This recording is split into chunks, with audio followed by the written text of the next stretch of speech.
Welcome to the Catalyst Sale Podcast with Mike and Mike. Sales is a thinking process. This podcast will help you learn about what works in sales, how to hone your skills, and increase your success. I'm your host, Jody Mayberry, and of course, I'm here with the founders of Catalyst Sale, Mike Connor and Mike Simmons.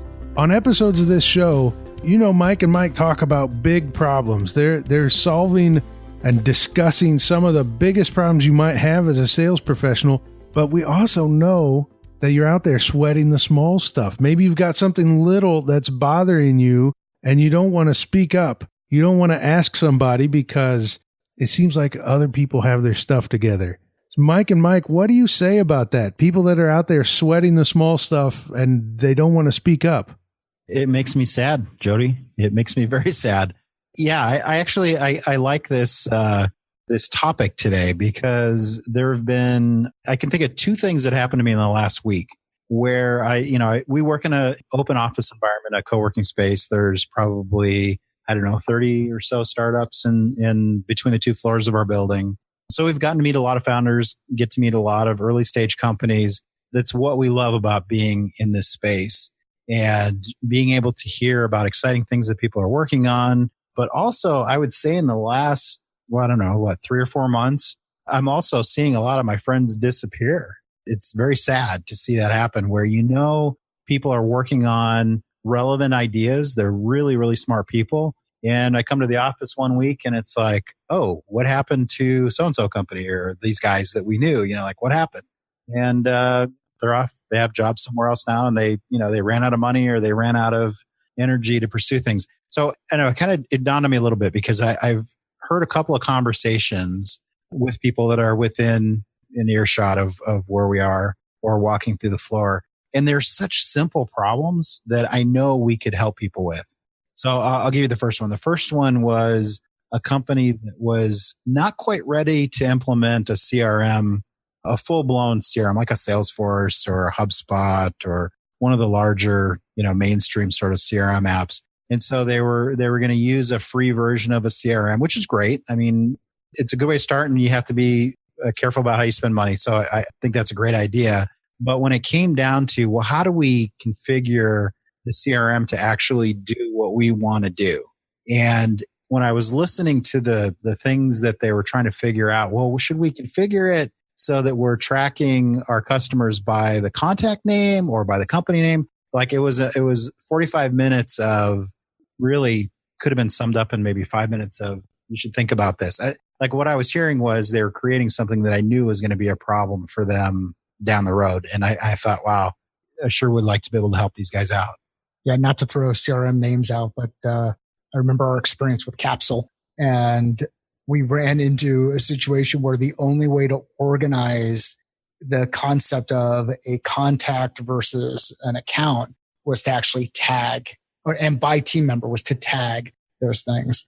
And when you think of the hoops that we had to jump through just to do that inside that CRM, it wasn't worth the amount of money that was being saved or the cost of going and using another tool. And HubSpot CRM is free.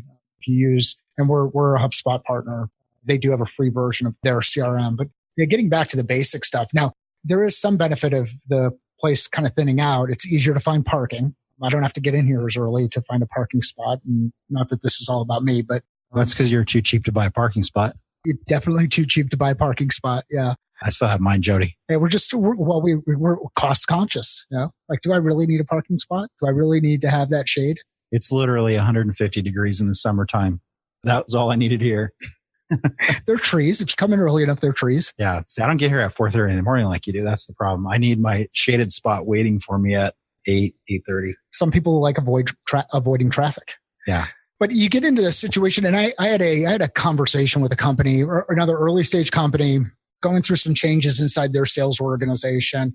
And I asked them why their customers buy their product. And they went through this whole list of all of the stuff that they put in their marketing about, because we target X and we do this and we deliver this. I said, oh, but when you're talking to your customers, why do they tell you that they bought the product?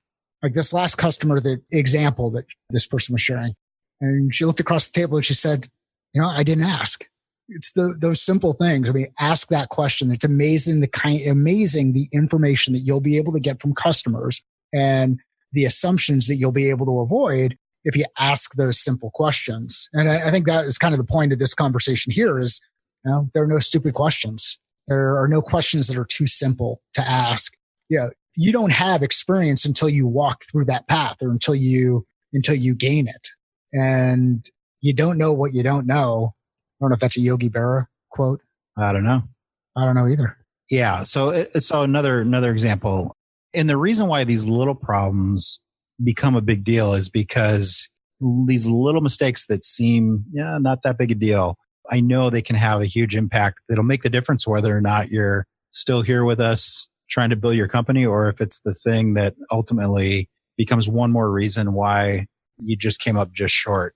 And so I think really understanding and getting feedback and from people in your network and people that you know, and certainly anybody listening to this podcast, I mean, no matter how simple the question is or how difficult a problem is you're trying to solve, just give us a call or drop us an email. We're pretty easy to find. I had another one where a person actually did reach out and they were getting ready to make a hire, and it was a early stage company. They hadn't hired any sales reps yet, and they have a product. When I look at the product and the problem that they solve and the path that they would have to go through to actually generate revenue, it is not a product that's ready for enterprise prime time. It is a productivity tool and a product where I could see a nice mid-market play, or maybe groups or teams inside of a large organization, but they're not ready to take this at an enterprise level. It's just, it didn't have the integration aspects of it. It didn't have the functionality that I expect to see, the reporting capabilities, user management, all this stuff just didn't exist. So I knew that it would be an exercise in futility to go after the Fortune 100 or the Fortune 500 at that top level.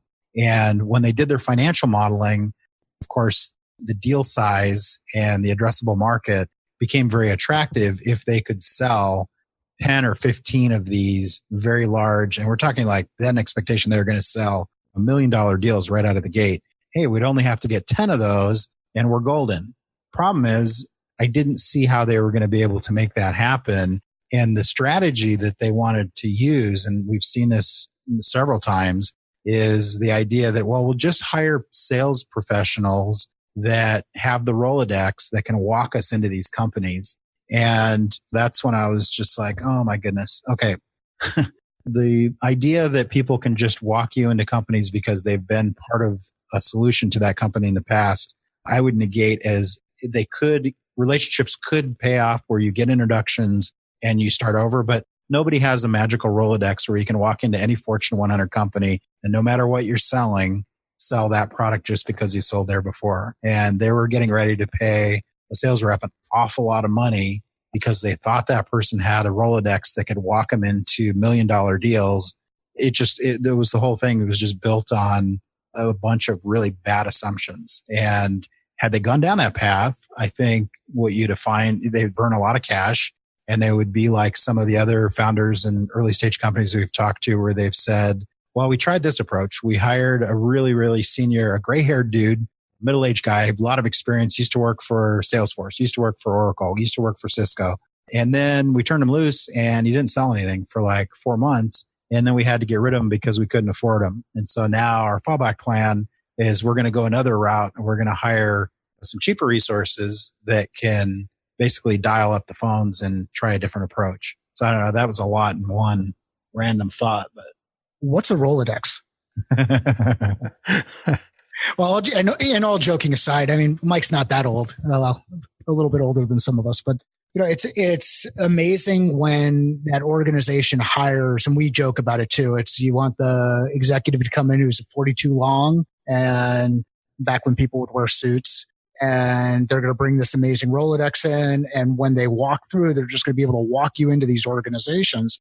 And I'm not aware of too many enterprise-wide adoptions that Oracle has signed off on when it's an early stage company or new company in market. They're not looking to test a new concept out across their X 100,000 employees that are out there. So when you go and you make that hire the right rep for the right time. And that person who has the amazing Rolodex and has these great relationships, they might also need a lot of other stuff in order to be successful. That stuff might be collateral. It might be marketing support. It might be a customer service team.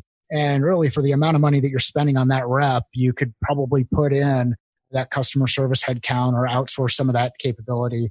One of the other ones that's common is this idea of when do I spend money on marketing and how do I spend money on marketing and how much energy and effort do I put into marketing? And if we just buy more ads, we're going to be able to get more attention. And I think of just some of the bad Super Bowl commercials that have been out there over the years and the amount of money that organizations have put into those. And some of them, startups, some of them have joked about how many millions of dollars they put into a 30-second clip. But many of these companies want to go through and start delivering that information in the market before they actually identify who their ideal customer is, what that persona is, what that profile is, why that person's actually interested in solving the problem. And then as they start to ask those questions, they realize, wow, there are a number of competitors out there that do a lot of things that are pretty similar to what we do. So I think in the spirit of some of the basics, make sure you're going through and doing that competitive intelligence. It's amazing what can pop up when you do a couple of Google searches and running those searches based on what you think your customers would be looking for. And then quickly you start to identify other companies that are creating a product or serving a market in a similar space to where you are. Yeah, actually, we had that happen. That's another example that I'd forgotten about, was we had another friend, or saw our friends after we talk about them. I'm not using names. Well, we're not using names. Nameless, but I mean, for the good of the startup world and for those of us trying to make a mark in the world, I think I'm just trying to share some of these examples. And these are people that I respect and admire. And like I said earlier, really, really smart people, just need some guidance and some help once in a while. But thinking back a couple weeks ago, in fact, you were in the office when this one came up, and it was somebody that was thinking about a product idea that they thought was just unheard of. Like this, if we could pull this off, it would change the world. Why don't we talk about putting some resources behind developing an MVP that does the following? That sounds like the product discussion we just had about our product. Yeah. Well, okay. Let's keep it on my story here, because I'm going to forget my story, but keep going. No, but what happened was, again, these are people we talked to and they asked us, hey, what do you think about this concept? It's something we think we want to at least put a couple of our developers behind to spin out a quick and dirty kind of MVP. And we said, okay, well, what is it that you're thinking about? What problem are you solving? Who's your target market? And blah, blah, blah. And they went through the napkin idea of what they thought they could develop and how quickly they could do it and yada, yada, yada. And it happened to be something, it's a problem that's already been solved. And it's based on awareness we have in the market. We spend a lot of time in the ed tech space. We understand a lot of the learning products that are out there. We understand the publishing business, how content's distributed in the platforms that are out there. And basically what they described was probably not even the first version of products we knew already existed in the market. Right. And they didn't believe us. They were just like, no, we've never heard of this before. And we're like, all right, well, plug in this domain and go to this website. And it was like that, oh crap moment of, somebody wow, their ideas, wow, we hadn't thought of that yet. I'm like, okay, well, before you get all lathered up to Mike's point earlier, before you spend money and get distracted and go start writing code and developing things, like really understand what's out there, because there's a lot of solutions available and a lot of saturation in platforms and all kinds of things that you think are unique. But man, if you don't do that due diligence, you're going to be reinventing a wheel, and it's probably going to be way behind what's already possibly been developed. So again, that was 5 minutes of research and on to the next idea. But had they gone down the path of actually spending a couple weeks doing a sprint to develop the MVP of that thing, it's like, why? I'm just thinking about like a wagon wheel. You could reinvent a wagon wheel, be a rough ride. And granted, some of it, tires and air and all that kind of fun stuff. I don't get it. I like the moments when Simmons says something and Connor just sits there wondering if he should even comment on it or not. It happens so often. I'm like, did you take your meds? Wagon wheels? I know we're in the wild Southwest, but I just sometimes, I don't know. Sometimes I can't keep up with his, with his brilliant quips. Well, I was going to make a joke about the 22s you've got on your Jeep. No, I don't have 22s on my Jeep. Okay. Well, I'm speaking of Jeeps, I'm going to steer this somewhere else before it goes off the road. Yeah. There you go. Well done, Jody. You're the professional on this call. Nice work. So let's consider that there's people out there who are sweating the small stuff. And within their organization, now I know, and we'll cover this at the end, that people can reach out to you. They can call, they can email, send a question on Twitter. But let's just say within an organization, I'm sweating something small. It feels like I should know this, but I don't. I'm not sure who to approach or how to approach them within the organization. What advice do you have for someone in that situation? I think you got to go back to the mentors that you have or that you've established or the relationships that you've established inside the organization. And if you've established a relationship built on trust with people inside the organization, and you know who those people are, pick up the phone, send a Slack, send a text message, and just ask them for a couple minutes of their time. Just tell them you've got a question about something you've run into that's unique that you haven't come across before. And you're wondering, hey, have we ever thought about doing this as an organization? And sometimes they may come back and say, yep, we tried to do that about 2 years ago. And the entire leadership team that tried to implement that is no longer here. So not a good thing to bring up again. Or they might say, you know what, we've never even haven't even thought about it, and start building on that concept. And then you start to validate ideas and understanding. And ultimately it leads to some kind of innovation inside the organization, but lean on your own personal network inside the company. Yeah. And I can understand why that could be perceived as, well, then I'm really putting myself out there. I mean, like there's implications. If I start looking for help from people inside of my organization and they look at me crosswise, like, wow, I'm surprised you would ask me a dumb question like that. I think that's one of the benefits of going outside of your company, or maybe networking with people that are trying to solve similar problems or find people that have solved these problems before. I think certainly our view of the world, I mean, the only reason we do this podcast is to share information and to hopefully help people succeed in whatever it is that they're doing in their business pursuit, and find people that want to help. There are a lot of people out there that are perfectly willing to share experiences that they've had. I know for me personally, I had a lot of help early in my career from some mentors that I feel a debt of gratitude towards. That they're all retired and enjoying the good life, but that means that now it's my turn. I've got the gray hair and I've been around for a few years, and if it takes 10 minutes of my time to help somebody solve a problem, that's just what I want to do. And it's something that I think a lot of people feel that way. So if you have a question, or if you have problems you're trying to work on and it seems like it's too obvious, or you're just kind of winging it, reach out. I'm sure people would be willing to help. I know we would.